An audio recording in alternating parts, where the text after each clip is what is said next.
솔로몬 이후 이스라엘은 나라가 나뉘게 됩니다. 북이스라엘의 여로보암은 백성들이 남유다로 갈 것을 염려했죠. 왜냐하면 이스라엘의 남자들은 1년에 3번 반드시 성전에 가게 되어 있습니다. 그것이 율법이었습니다. 그래서 단과 베델에 단을 세웠죠. 제단을 세웠죠. 예루살렘으로 갈 것 없이 이곳에서 하나님 앞에 제사를 드리면 된다. 이제 이렇게 정책을 쓴 거죠. 그리고 나서 전국 곳곳에 제단들이 이제 만들어지기 시작했습니다. 그게 이제 11절의 말씀이죠. 에브라임은 죄를 위하여 제단을 많이 만들더니 그 제단이 그에게 범죄하는 것이 되게 되었다. 이렇게 되어 있습니다. 좀 이상하죠. 절기를 지켜야 한다는 하나님의 율법을 지키기 위해서 제단을 만든 거 아닙니까? 절기를 지켜라 하는 그 하나님의 율법을 지키기 위해서 제단을 만들었다면 율법을 더 철저히 지켜야 되지 않겠습니까? 율법을 지키기 위해서 제단을 만들었는데 그 제단이 범죄하는 것이 되었다 이 말이죠.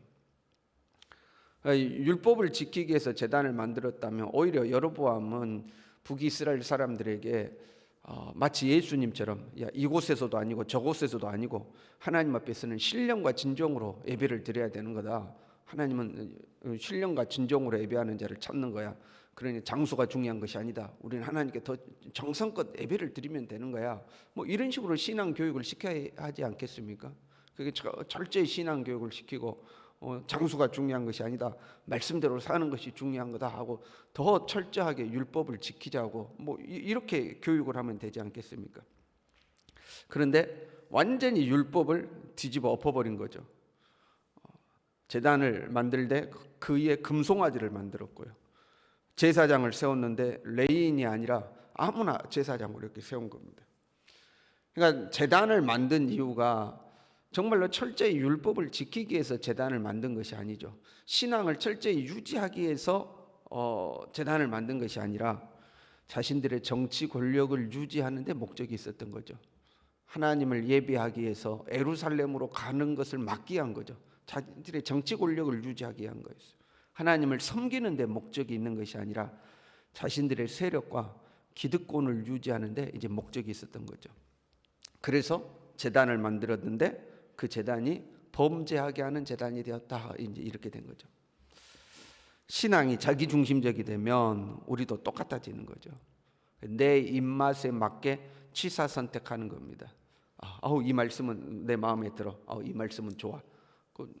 1년에 3번 절기를 지켜라. 그 말씀은 선택을 하는 거죠. 그런데 이 말씀은 몰라. 이 말씀은 싫어. 나의 다른 신을 내게 있게 하지 말라. 이거는 이제 버리는 거죠. 이 말씀은 좀 해석을 좀 바꿔야 될 것 같아. 왜? 내 마음에 안 드니까 나한테 맞게 바꾸자. 이제 이렇게 되는 거죠. 하나님을 위한 존재, 하나님을 섬기는 신앙, 그게 우리의 모습이 돼야 되는데 오히려 하나님을 내 자신의 평안함, 내 자신의 안정감을 위한 도구로 이제 사용하는 거죠. 신앙이 변질되는 거예요. 근데 보세요. 우리는 근본적으로 자기중심적입니다. 그렇잖아요. 신앙을 자기중심적으로 하면 하나님을 내 마음에 맞게 우리가 변질시키는 거거든요. 그래서 자기중심적이 되면 안 돼요. 그런데 우리는 근본적으로 자기중심적입니다. 자기중심적이지 않는 사람이 없어요. 사람 다 자기중심적인 겁니다. 그래서 하나님 중심으로 사는 것이 최고로 나를 위한 것이다. 우리는 이렇게 생각을 해야 돼요. 무슨 말인지 이해되시죠? 하나님을 위하여 사는 삶이 하나님 중심으로 사는 것이 그것이 나를 위하는 최고의 길이다. 이렇게 생각하고 이렇게 믿도록 하나님 우리를 가르치신 거예요. 하나님 외에 다른 신은 없다. 하나님을 버리면 너는 저주의 길로 가는 거다. 하나님을 믿는 것이 너에게 최고의 축복의 길이다. 하나님 우리에게 이렇게 말씀하시잖아요. 왜요?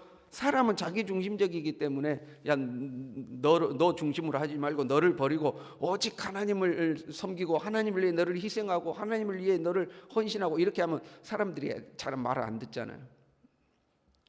하나님을 믿는 것이 최고로 너를 위한 길이다. 이렇게 되는 거죠. 그래서 우리는 하나님을 섬기도록 하나님이 우리를 이끌어 가시는 겁니다. 한편으로 죄를 위하여 제단을 많이 만들었다. 이때 이 제단은 속죄제를 드리는 제단을 의미하는 겁니다. 그렇죠? 죄를 위하여 제단을 많이 만들었다. 이거는 속죄제를 말하는 거거든요. 그렇다면 이런 해석이 가능해집니다. 죄 짓고 나면 그 죄를 사하기 위해서는 속죄제를 드려야 되잖아요. 그러니까 죄 짓고 속죄제를 드려서 죄 용서받는 의식을 하는 거죠. 그러면 이제 내 죄가 용서받았다고 생각하는 거잖아요. 그리고 나면 또 죄를 짓는 거죠. 왜요? 또 속죄제 드리면 되니까. 그러니까 죄 짓는 것을 쉽게 하는 거예요.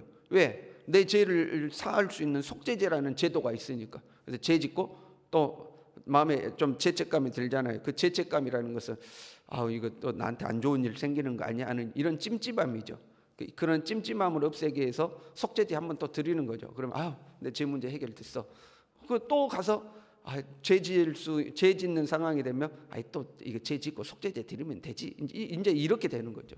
그래서 죄를 위한 제단을 많이 만들었더니 오히려 그 제단이 죄를 더 쉽게 만들도록 하더라 이 말이죠. 오늘날 우리로 하면요, 죄 짓고 뭐 하면 돼요? 회개하면 되는 거예요.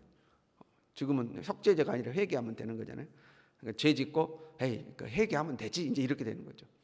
죄 지어놓고 회개하면 하나님 다 용서해 주시니까 그냥 회개하면 돼 하고 또 하나님 저 잘못했어 해놓고 또 죄 지을 수 있는 상황이 되면 일단은 저질러 놓고 하나님 앞에 가서 회개하면 되지 하는 마음으로 또 죄를 쉽게 짓는다 이 말이죠.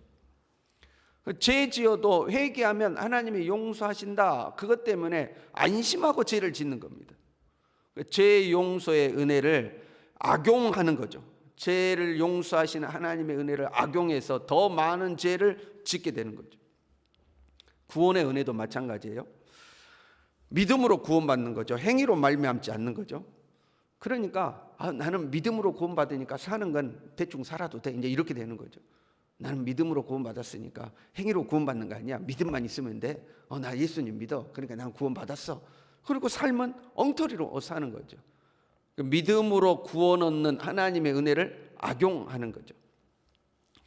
해결한 죄에서 전인격적으로 돌아서는 것을 해결하고 하는 거죠. 말로만 잘못했습니다. 그걸 해결하고 하는 거 아니에요. 전인격이 하나님께로부터 죄로부터 돌아서서 하나님께로 가는 거, 이걸 해결하고 하는 거죠. 구원이란 나의 신분이 완전히 변하고 소속이 변하고 새 사람이 되는 것이 구원이죠. 나 믿었으니까 구원받았어. 이게 구원이 아니에요. 예수님을 믿음으로 나의 신분이 바뀌고 소속이 바뀌고 내가 옛사람은 죽고 새 사람이 되는 것, 이걸 구원이라고 하는 거죠. 근데 회개도 마찬가지, 구원도 마찬가지, 오해하고 악용해가지고 오히려 그것 때문에 죄를 더 짓는 거죠. 하나님은 이런 오해와 악용을 방지하기 위해서 율법을 기록하신 거예요. 율법으로 철저하게 하나님이 어떻게 살아야 한다는 것을 쭉 기록한 거죠. 근데 12절에 보세요. 내가 그를 위하여 내 율법을 만 가지로 기록하였으나, 하나님 율법을 기록하셨다는 거예요. 곁길로 가지 못하도록, 오해하지 못하도록, 악용하지 못하도록 율법을 기록하셨다는 거예요. 그런데 그들은 이상한 것으로 여기도다, 이렇게 되어 있습니다. 하나님의 율법을 지키겠다고 제단을 만들어 놓고 그 제단에서 제사를 드리면서 하나님의 율법은 또 이상한 것으로 여긴다는 거예요. 그 이상하지 않습니까? 그것도 이상하지 않습니까?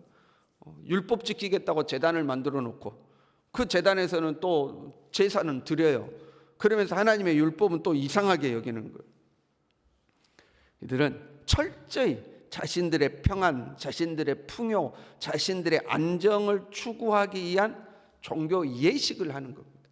하나님을 섬기는 것이 아니라 자신들의 평안과 안정을 위한 하나의 의식을 하는 거죠.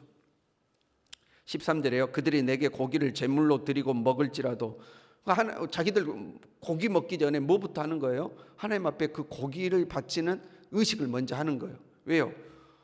옛날부터 그렇게 해온 거예요. 그거 안 하면 왠지 찜찜한 거예요. 그런 거 있잖아요. 몸에 관습처럼 배어서 그걸 생략하면 왠지 찜찜한 거 있잖아요. 그 옛날 사람들은 집 지으면 집 짓고 나서 그 지붕을 올릴 때 상판식이라고 해가지고 그 제사를 드렸잖아요. 그 돼지 머리도 놓고 해가지고 상판식 할 때 뭐 막걸리도 따르고 뭐 이런 거 있잖아요. 근데 이제 그거는 안 해. 그건 안 해.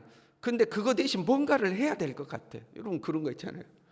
그 돼지머리 놓고 하는 것은 안 하는데 아무것도 안 하면 왠지 찜찜해. 그래가지고 뭐예요? 예배 한번 드려주십시오 하고 이제 예배 드리는 거죠.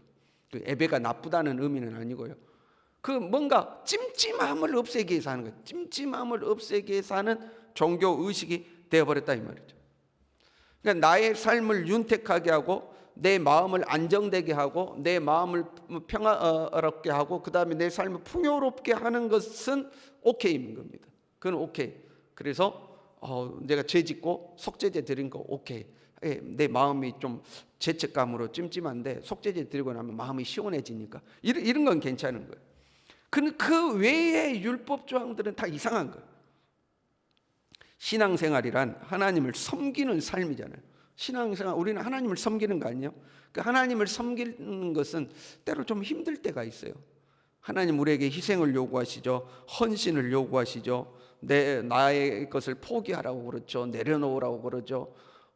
내 중심이 아니라 하나님 중심이 되어야 되죠. 그것이 때로는 우리가 짐처럼 느껴질 때도 있는 거죠. 그러면 왜 이런 것은 왜 해야 되는 거지? 이제 이런 마음이 드는 거죠. 왜 내가 이걸 포기해야 되지? 왜 내가 희생해야 되지? 귀찮게 이런 것은 왜 있지? 이제 이런 건 드는 거예요. 복 받으십시오, 평안하십시오, 축복을 누리십시오. 이런 건 오케이. 이런 건 좋잖아요. 이런 건 오케이. 그런데 다른 것은 이런 건 왜 해? 다 이상한 거예요. 그러면 나머지는 다 이상하게 느끼는 거예요. 자기들의 마음을 편안하게 하고 자기들의 삶을 안정되게 하고 자기들의 삶에 복을 빌어주는 율법은 그건 오케이인 거예요. 그래 나머지 건 다 이상한 거예요. 하나님의 율법을 다 이상. 이건 왜 지키라고 하는 거야? 이거는 귀찮은데 왜 지키라고 하는 거야? 이건 번거로운데 왜 지키라고 하는 거야? 나머지는 다 이상하게 여긴다 이 말이죠. 그래서 그들은 왕궁을 세웠으며 성읍들을 많이 쌓았다 이렇게 되어 있습니다. 우리로 말하면 좋은 집 사고 좋은 차 사고 통장에 보험도 많이 들어놓고 이렇게 했다 이 말이에요. 철저히 자기들의 삶을 위하여 하나님을 섬기는 예식을 이용하는 거죠. 그러나 결국 하나님께서 불로 그들을 삼켜버리도록 하겠다 이렇게 기록하고 있는 거죠. 우리는 하나님을 섬기는 사람이 되어야지 하나님을 이용하는 사람이 되면 안 됩니다. 우리는 하나님을 섬기는 겁니다. 그게 우리의 신앙생활이 되어야 돼요. 그런데 그 하나님을 내 삶의 안정과 평안과 내 마음의 죄책을 덜어내고 왠지 찜찜함을 덜어내는 그런 것으로 하나님을 이용하면 안 된다 이 말이에요. 하나님을 섬기는 자가 되어야지 하나님을 이용하는 자가 되어서는 안 되는 거죠. 그리고 하나님을 섬기는 자라면 하나님의 말씀대로 살아가는 거죠.